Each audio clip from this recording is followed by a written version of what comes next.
कडाक्याच्या उन्हानं साऱ्या सृष्टीला होरपळून टाकले। रस्त्यावर धुरकट वाऱ्याच्या झुळका वाहत होत्या आणि मूक प्राणी तहानेने व्याकुळ झाले होते। काही गायी, काही कबूतर आणि अशा अनेक प्राणी, भटक्या प्राण्यांची नजर एका थोड्याशा पाण्याच्या आशेकडे इकडे तिकडे फिरभरत होती।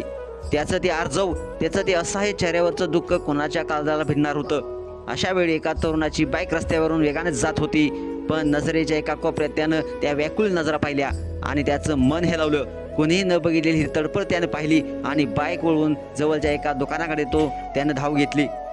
तिथून एका मोठ्या बाटलीत भरपूर थंड पाणी घेतलं आणि तो पुन्हा त्या ठिकाणी परतला।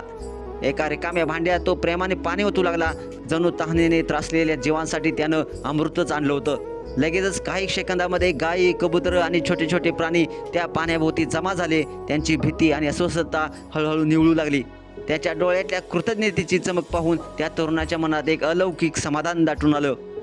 त्या एका छोट्याशा कृतीनं तो एक मोठा संदेश देऊन गेला, माणुसकी अजूनही शाबूत आहे, माणुसकी अजूनही जिवंत आहे। या धावपळीच्या दुनियेत अजूनही काही हृदय असं आहे जे मूक जीवाच्या वेदनाही आपल्या वेदनेसारख्या समजतात। एक थेंब पाणी देऊन कुणाचं आयुष्य सुखावता येतं हे त्या तरुणानं कृतीतून दाखवून दिलेलं आहे। आपल्यालाही यातून शिकण्यासारखं खूप काही आहे मित्रांनो।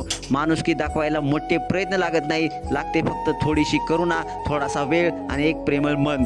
तर चला आपणही एक अशी छोटीशी मदत करून या माणुसकीचा एक दीप उजळूया। तुम्हाला हा व्हिडिओ कसा वाटला नक्कीच कमेंट्स बॉक्समध्ये आपल्या प्रतिक्रिया अवश्य लिहा आणि आपल्या SS स्पोर्ट्स या चॅनेलला सबस्क्राईब करायला नक्की विसरू नका। धन्यवाद।